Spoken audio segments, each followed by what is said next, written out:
Our second reading from Scripture for this morning comes to us from the Old Testament, reading from the book of Genesis, the first chapter. And this is that awesome telling that Genesis gives us of God's creation of the world. And what is one of the special things about this reading from Scripture is that it sort of puts us in God's position. We get to see things through God's eyes. We get to hear things because we obviously weren't there at this point. So we get to sort of enjoy the creation through God. So let us listen for God's words for us this morning out of Genesis 1 through chapter 2, 4a.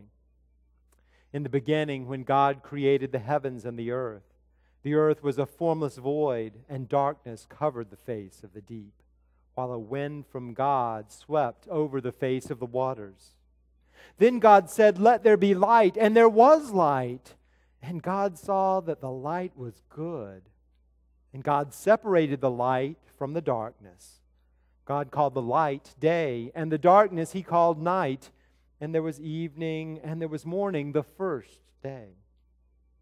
And God said, "Let there be a dome in the midst of the waters, and let it separate the waters from the waters." So God made the dome and separated the waters that were under the dome from the waters that were above the dome. And it was so. God called the dome sky, and there was evening and there was morning, the second day. And God said, "Let the waters under the sky be gathered together into one place, and let the dry land appear." And it was so. God called the dry land earth, and the waters that were gathered together He called seas. And God saw that it was good. Then God said, "Let the earth put forth vegetation, plants yielding seed, and fruit trees of every kind on earth that bear fruit with the seed in it." And it was so. The earth brought forth vegetation, plants yielding seed of every kind, and trees of every kind bearing fruit with the seed in it. And God saw that it was good. And there was evening and there was morning, the third day.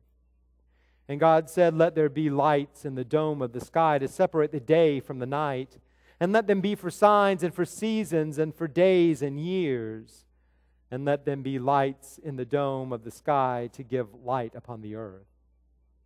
And it was so.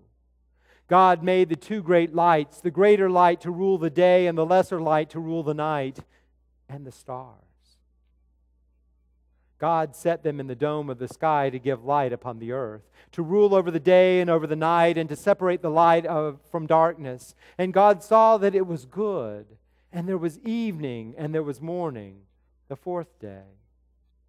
And God said, "Let the waters bring forth swarms of living creatures, and let birds fly above the earth across the dome of the sky." So God created the great sea monsters and every living creature that moves of every kind with which the waters swarm, and every winged bird of every kind. And God saw that it was good. God blessed them, saying, "Be fruitful and multiply, and fill the waters of the sea, and let the birds multiply on the earth." And there was evening and there was morning, the fifth day. And God said, "Let the earth bring forth living creatures of every kind, cattle and creeping things, and wild animals of the earth of every kind." And it was so. God made the wild animals of the earth of every kind, and the cattle of every kind, and everything that creeps upon the ground of every kind. And God saw that it was good. Then God said, "Let us make humankind in our image, according to our likeness, and let them have dominion over the fish of the sea, over the birds of the air, over the cattle, and over all the wild animals of the earth, and over every creeping thing that creeps upon the earth." So God created humankind in His image. In the image of God He created them, male and female. He created them. God blessed them, and God said to them, "Be fruitful and multiply, and fill the earth and subdue it, and have dominion over the fish of the sea, and over the birds of the air, and over every living thing that moves upon the earth." God said, "See, I've given you every plant yielding seed that is upon the face of all the earth, and every tree with seed in its fruit. You shall have them for food. and to every beast of the earth, and to every bird of the air, and to everything that creeps on the earth, everything that has the breath of life, I have given every green plant for food. And it was so.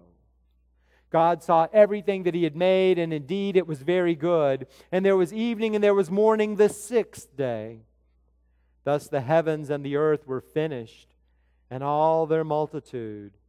And on the seventh day God finished the work that He had done, and He rested on the seventh day from all the work He had done. So God blessed the seventh day and hallowed it, because on it God rested from all the work that He had done in creation. These are the generations of the heavens and the earth when they were created. Friends, may God add a blessing to our hearing and understanding of God's holy word.